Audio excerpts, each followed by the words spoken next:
News now, bipartisan focus tonight on the fight against pill mills, pain management clinics illegally dispensing medications, and what has become an epidemic in Florida, including our region. Sweeping new legislation becomes law tomorrow, and we are joined by David Aronberg. He heads up the state's pill mill task force, the pill mill czar, as some call him, a former Democratic state senator from our region. Thank you for being here, sir.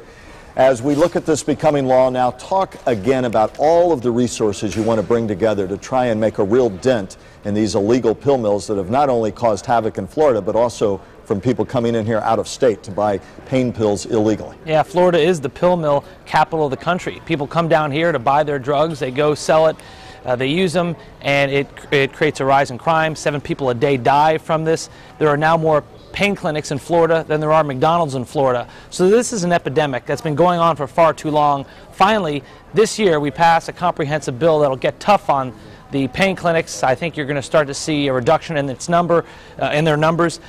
One of the important things that we did was, for example, to ban the dispensing of Schedule 2s and 3 drugs from doctors' offices. That's going to put a real crimp in the arsenal of these pain clinics who depend on dispensing. Mr. Aronberg, if you had to name the single most effective tool, would it be the new database that you'll have at your disposal? There was a big legislative fight. I don't need to tell you that, but we now have one.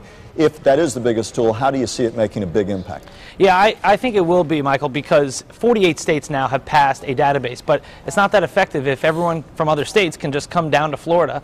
It's a safety valve down here and get their drugs. So if Florida has a database with the other states, then you're going to see that doctor shopping will be reduced, because that's what the database is there to prevent. You're going to see it act as a deterrent for drug tourism, so fewer people will come down here to buy their drugs illegally, and I do think you'll start to see a reduction in the number of people dying every day here in Florida. The database, law enforcement contends, is the most powerful tool in stopping drug shopping. It effectively sends up a red flag to keep people from doctor shopping. You can look at that and say, wait a minute, we see a trend line here. It's something we need to move in and stop.